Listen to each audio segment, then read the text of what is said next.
Assalamualaikum warahmatullahi wabarakatuh. Saya Rizky Zaldi dengan NIM 2521079. Pada video kali ini saya akan menyelesaikan UAS jaringan nirkabel dengan menjelaskan materi pertama antena jaringan komputer, kedua internet satelit, yang ketiga jaringan seluler. Pada materi pertama ini saya akan menjelaskan antena jaringan komputer. Pengertian antena jaringan komputer adalah struktur fisik yang digunakan untuk mentransmisikan atau menerima gelombang elektromagnetik. Dalam konteks jaringan komputer, antena digunakan untuk mengirimkan atau menerima sinyal radio yang mengandung data, seperti dalam jaringan Wi-Fi atau jaringan seluler. Yang kedua ada jenis antena. Berdasarkan bentuk fisik, pertama ada omnidirectional antena.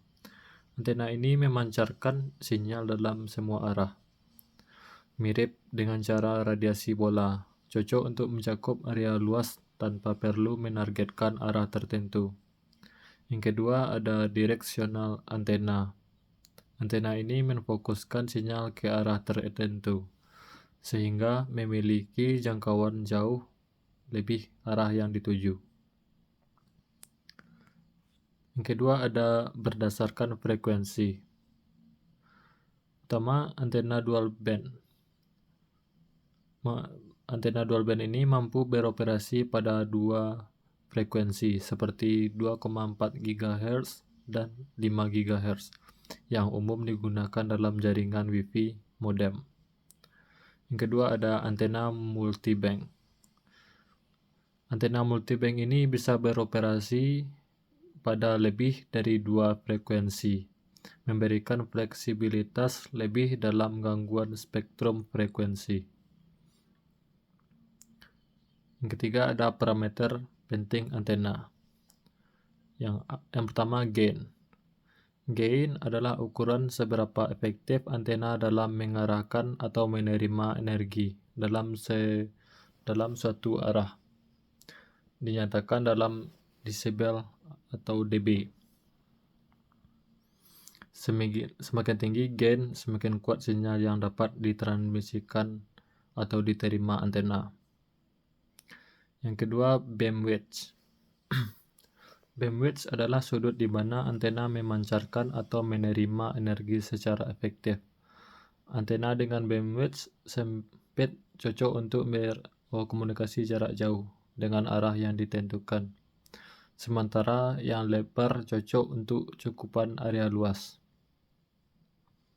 Yang ketiga, polarization. Polarisasi mengacu pada orientasi medan listrik dari gelombang radio saat bergerak.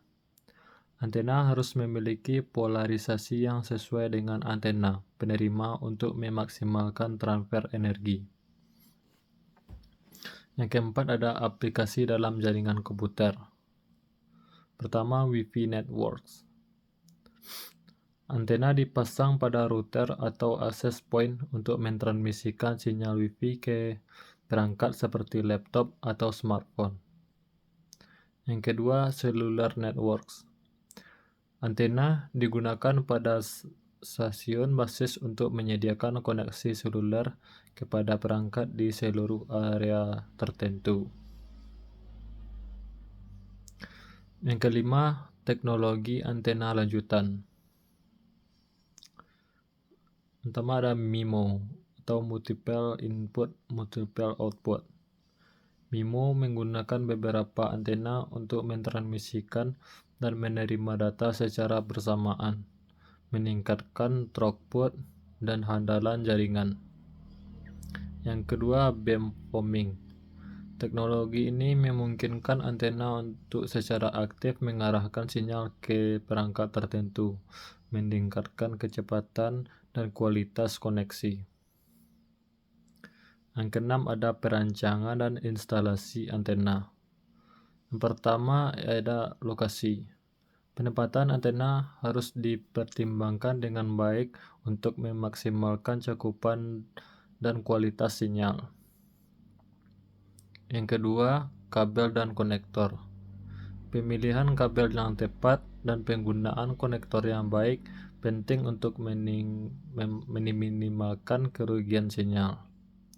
Yang ketujuh, pengujian dan maintenance. Antena perlu diuji secara berkala untuk memastikan kinerjanya optimal.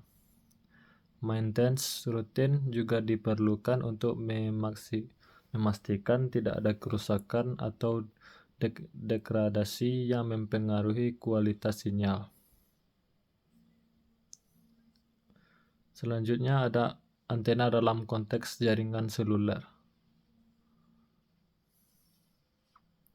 Teknologi MIMO dalam LTE atau 5G. Di jaringan seluler seperti LTE dan 5G, multiple input, multiple output adalah teknologi kunci yang menggunakan banyak antena untuk meningkatkan throughput dan efisiensi spektrum.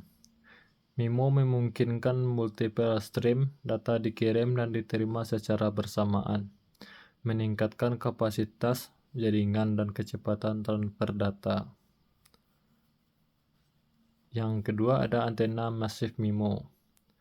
Massive MIMO adalah evolusi dari teknologi MIMO yang menggunakan puluhan hingga ratusan antena dalam sebuah array untuk mendukung komunikasi dengan banyak perangkat secara simultan. Ini membantu dalam meningkatkan kapasitas cakupan dan efisiensi spektrum jaringan seluler. Yang 9 ada pengaruh lingkungan terhadap kinerja antena. Pertama ada dampak penghalang. Penghalang seperti dinding atau pohon dan menghalangi atau memantulkan sinyal, mempengaruhi kualitas dan keandalan koneksi antara antena pengirim dan penerima. Yang kedua, fading. Fading adalah fenomena di mana sinyal radio mengalami fluktuasi dalam kekuatan karena pantulan dan interferensi, terutama dalam lingkungan urban atau penuh gedung. Yang 10 ada tantangan dalam perencanaan antena. Pertama, interferensi. Interferensi dari sumber lain dapat mengganggu sinyal antena, mempengaruhi kualitas komunikasi dalam jaringan. Kedua, penyesuaian dengan standar komunikasi. Antena harus dirancang sesuai dengan standar komunikasi yang berlaku, misalnya IEEE untuk Wi-Fi atau 3GPP untuk jaringan LTE atau 5G, untuk memastikan kompatibilitas dan kinerja yang optimal. Yang kelima ada perkembangan teknologi antena di masa depan. Pertama, antena adaptif.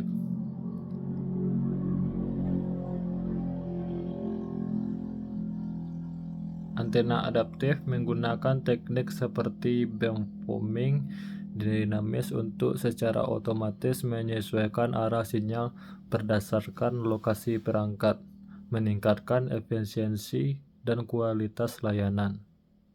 Kedua, integrasi dengan teknologi AI. Interaksi antena dengan teknologi kecerdasan buatan atau AI dapat meningkatkan manajemen spektrum frekuensi dan optimalisasi jaringan secara dinamis berdasarkan kondisi jaringan dan kebutuhan pengguna. Kesimpulan dari antena jaringan komputer ini adalah merupakan komponen vital dalam infrastruktur jaringan komputer modem, terutama dalam mendukung komunikasi nirkabel yang efektif dan efisien. Memahami berbagai aspek teknis dan aplikatif antena membantu dalam merancang, mengelola dan memelihara jaringan yang handal, serta responsif terhadap kebutuhan pengguna dan lingkungan operasional. Antena merupakan komponen krusial dalam infrastruktur jaringan komputer modern, memungkinkan komunikasi nirkabel yang efektif dan handal. Memahami jenis, parameter, dan aplikasi antena yang membantu dalam merancang dan memelihara jaringan dengan baik. Materi kedua itu internet satelit. Internet satelit merupakan teknologi yang menggunakan satelit komunikasi untuk menyediakan akses internet di berbagai lokasi di seluruh dunia. Konsep dasar dari internet satelit adalah memanfaatkan satelit sebagai titik hubung utama antara stasiun di bumi dan penggunaan yang membutuhkan akses internet, terutama di daerah yang sulit dijangkau oleh infrastruktur kabel atau serat optik konvensional.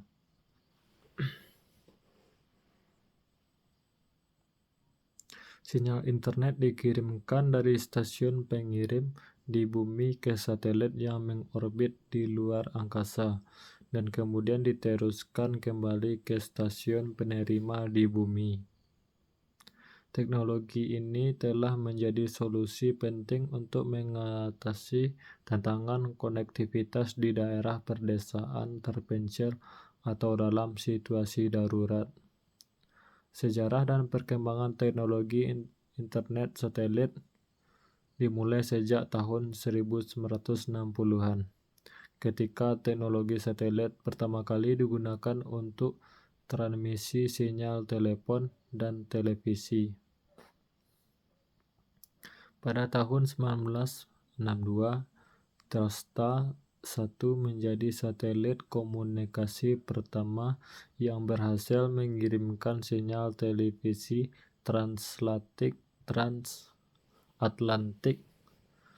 Satelit ini menandai tonggak awal dalam penggunaan satelit untuk komunikasi jarak jauh.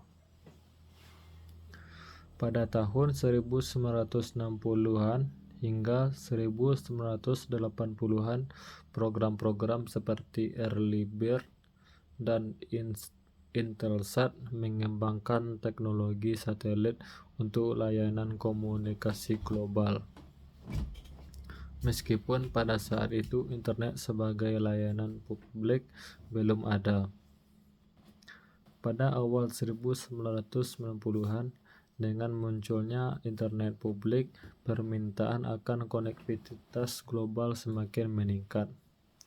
Satelit-satelit mulai digunakan untuk mendukung akses internet di daerah yang tidak dilayani oleh infrastruktur darat.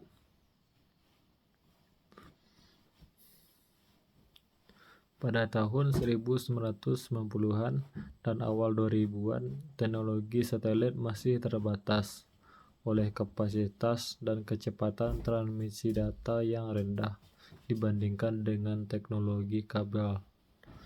Namun, dengan perkembangan teknologi digital dan peningkatan kapasitas satelit, internet satelit menjadi semakin viabel sebagai alternatif untuk menyediakan akses internet di daerah terpencil dan sulit dijangkau.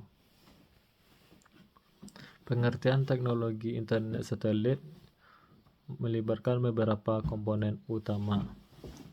Yang pertama, stasiun bumi, terdiri dari antena pengirim dan penerima yang menghubungkan pengguna dengan satelit. Antena pengirim mengirimkan sinyal internet ke satelit, sedangkan antena penerima menerima sinyal dari satelit. Kedua, satelit. Ada beberapa jenis orbit satelit yang digunakan dalam internet satelit. Pertama, orbit geostasioner atau GEO. Satelit berada di orbit yang mengikuti rotasi bumi, sehingga tetap berada di atas lokasi yang sama relatif terhadap permukaan bumi. Orbit ini memberikan cakupan yang luas, namun dengan latensi yang lebih tinggi. Yang kedua, orbit bumi rendah atau LEO. Satelit berada dalam orbit yang lebih rendah di atas bumi, memberikan latensi yang lebih rendah, dan memungkinkan kecepatan transmisi data yang lebih tinggi. Konstelasi satelit LEO dapat mencakup area yang lebih besar daripada satelit GEO. Selanjutnya, orbit bumi menengah atau MEO. Berada di antara orbit GEO dan LEO memberikan antara cakupan dan latensi. Ketiga, frekuensi dan bandwidth. Internet satelit menggunakan spektrum frekuensi radio seperti C-band, Q-band, dan K-band untuk transmisi data. Setiap frekuensi menawarkan kecepatan dan kapasitas yang berbeda. Frekuensi K-band misalnya umum digunakan untuk layanan internet satelit terbaru karena dapat menawarkan kapasitas yang lebih tinggi dibandingkan dengan C-band atau Q-band. Keempat ada latensi. Latensi yaitu waktu tempuh sinyal dari stasiun bumi ke satelit dan kembali mempengaruhi latensi dalam koneksi internet satelit. Latensi dalam internet satelit biasanya berkisar antara 500 ms hingga 1500 ms, yang lebih tinggi dibandingkan dengan koneksi kabel atau serat optik. Serat optik yang biasanya memiliki latensi di bawah 100 ms, namun dengan penggunaan konstelasi satelit LEO, latensi dapat dikurangi secara signifikan menjadi sekitar 20 ms hingga 50 ms. Membuatnya lebih cocok untuk aplikasi yang memerlukan respons cepat seperti video call atau gaming online. Selanjutnya ada manfaat internet satelit. Internet satelit memberikan berbagai manfaat signifikan, terutama di daerah-daerah yang sulit dijangkau oleh infrastruktur kabel atau serat optik konvensional. Beberapa manfaat utama meliputi: pertama, akses universal. Memungkinkan akses internet di hampir semua lokasi di bumi, termasuk daerah terpencil, pedalaman, atau pulau-pulau terpencil di samudera. Kedua, fleksibilitas geografis. Tidak tergantung pada infrastruktur darat seperti kabel atau serat optik, sehingga dapat digunakan di mana saja tanpa memerhatikan topografi atau geografi wilayah. Ketiga, ada ketersediaan mendesak. Digunakan untuk mendukung komunikasi darurat dan operasi penyelamat selama bencana alam atau situasi darurat lainnya di mana infrastruktur dapat mungkin rusak atau tidak tersedia. Keempat, penggunaan di mobilitas tinggi. Cocok untuk kapal laut, pesawat terbang, dan kendaraan lain yang bergerak dengan kecepatan tinggi, di mana koneksi kabel tidak praktis. 5. Penyediaan layanan di daerah perdesaan. Memberikan akses internet di daerah perdesaan atau terpencil di negara-negara berkembang di mana infrastruktur kabel tidak tersedia atau sulit diperoleh. Selanjutnya ada kelebihan internet satelit. Internet satelit memiliki sejumlah kelebihan yang menjadikannya pilihan yang menarik di berbagai kondisi dan lingkungan. Pertama, ada ketersediaan luas. Dapat diakses di hampir semua lokasi di bumi, termasuk daerah yang sulit dijangkau oleh infrastruktur darat seperti pegunungan, gurun, atau daerah terpencil. Kelebihan kedua ada implementasi cepat. lebih cepat untuk diimplementasikan daripada membangun infrastruktur kabel baru di daerah terpencil atau terisolasi. Hal ini membuatnya menjadi solusi yang ideal untuk menyediakan akses internet di daerah yang membutuhkan konektivitas segera, seperti dalam situasi bencana atau keadaan darurat. Ketiga, ada stabilitas. Itu dapat ditingkatkan dengan relatif mudah dengan menambahkan lebih banyak satelit ke dalam konstelasi atau meningkatkan kapasitas bandwidth. Ini memungkinkan penyediaan layanan untuk mengakomodasi peningkatan permintaan akses internet dari pengguna yang semakin banyak. Keempat, ada fleksibilitas, yaitu memungkinkan pengguna sementara atau darurat seperti dalam keadaan bencana atau perluasan sementara. Hal ini membuat internet satelit cocok untuk berbagai aplikasi, mulai dari layanan telekomunikasi darurat hingga penyedia akses internet sementara dalam acara-acara besar atau pameran internasional. Yang terakhir, ada kekurangan internet satelit. Namun seperti teknologi lainnya, internet satelit juga memiliki beberapa tantangan dan keterbatasan yang perlu diperhatikan. Yang pertama, ada biaya. Biaya pengadaan, instalasi, dan operasional internet satelit dapat lebih tinggi daripada solusi kabel atau serat optik. Hal ini terutama berlaku untuk sistem satelit GEO tradisional yang memerlukan satelit berukuran besar dan biaya peluncuran yang tinggi. Yang kedua, ada latensi tinggi. Waktu tempuh sinyal yang lebih lama dari dan ke satelit dapat menghasilkan latensi yang tinggi, mempengaruhi kualitas aplikasi yang memerlukan respon cepat. Selanjutnya, materi ketiga yaitu jaringan seluler. Jaringan seluler adalah infrastruktur komunikasi nirkabel yang memungkinkan perangkat mobile seperti smartphone, tablet, dan perangkat IoT untuk berkomunikasi dengan jaringan penyedia layanan atau operator seluler melalui gelombang elektromagnetik. Tujuan utama jaringan seluler adalah menyediakan layanan suara dan data kepada pengguna di mana saja dan kapan saja. Berikut masuk ke materi evaluasi generasi jaringan seluler.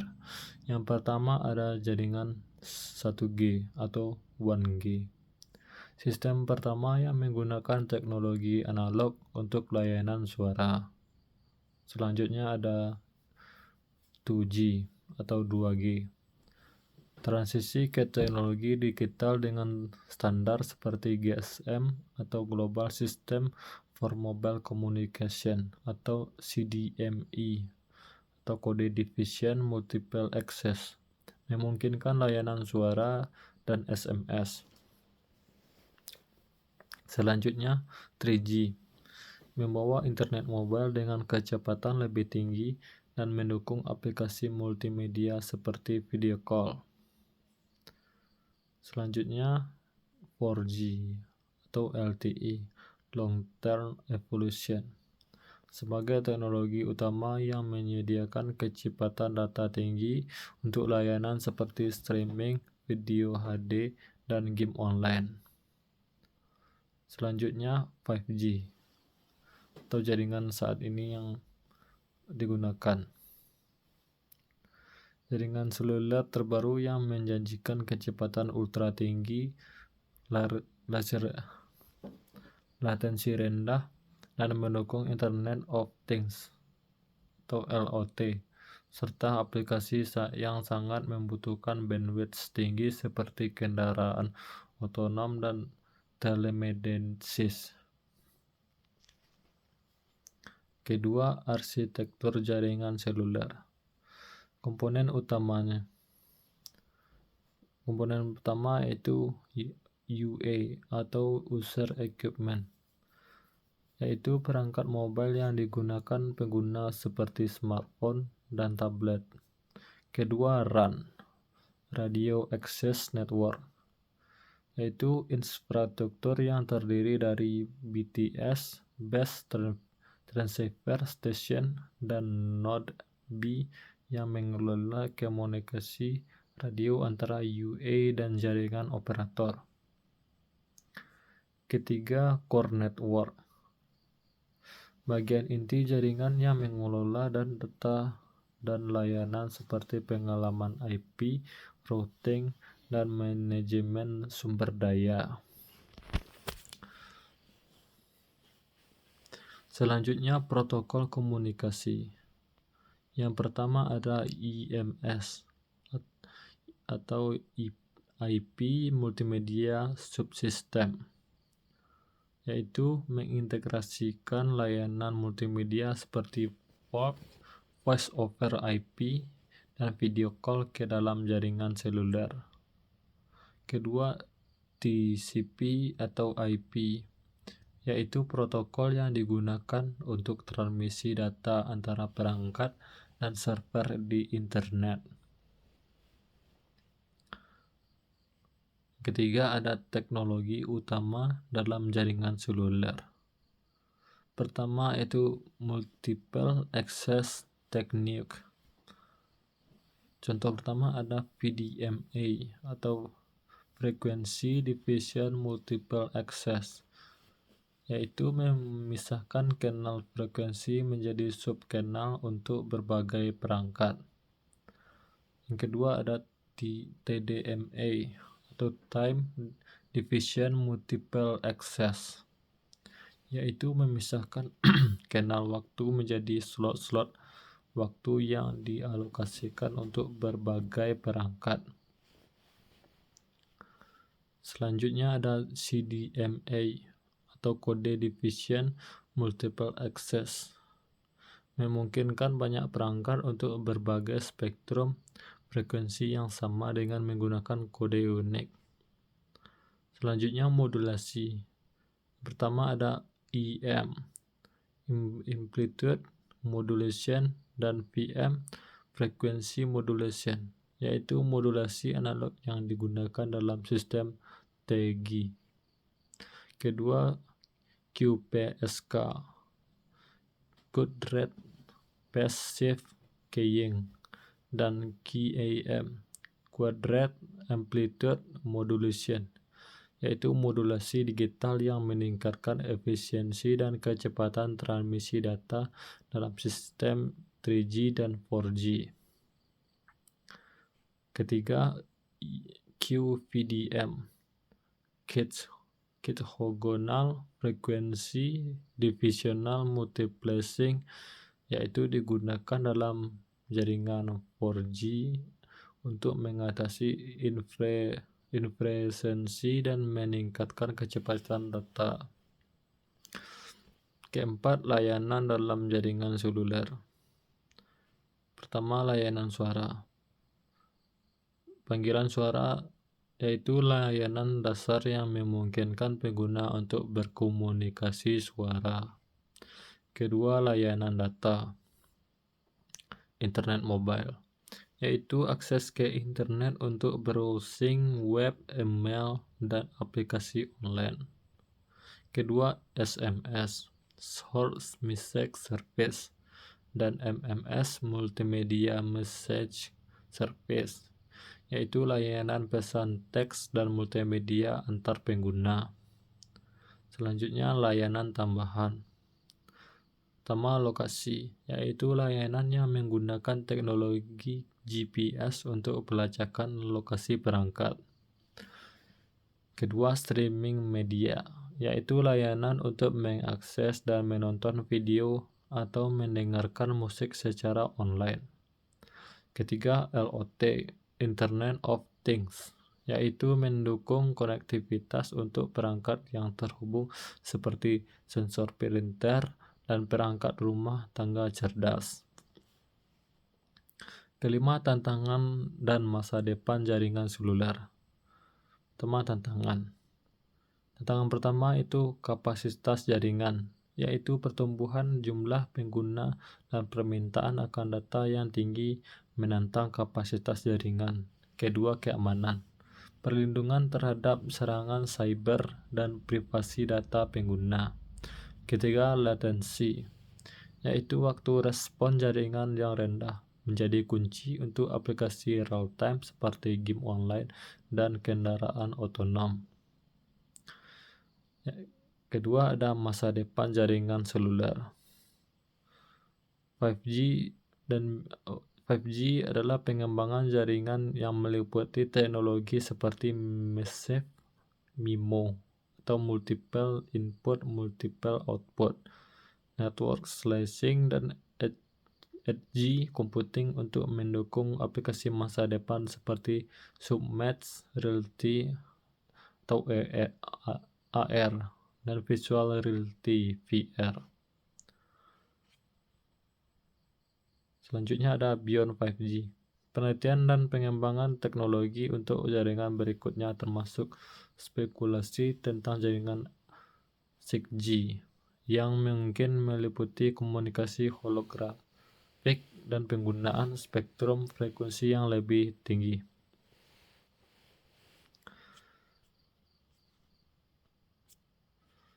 Kesimpulan dari materi jaringan seluler ini, yaitu jaringan seluler telah berevolusi secara signifikan dan dari generasi ke generasi untuk mengkomunikasikan tuntutan pengguna akan konektivitas yang lebih cepat, lebih handal, dan lebih luas. Dengan kemajuan teknologi seperti 5G, harapan akan terus berkembang untuk menyediakan layanan yang lebih canggih dan mendukung masyarakat yang semakin terhubung di era digital saat ini. Baik, sekian dari materi untuk ujian akhir jaringan nirkabel. Sekian, Assalamualaikum warahmatullahi wabarakatuh.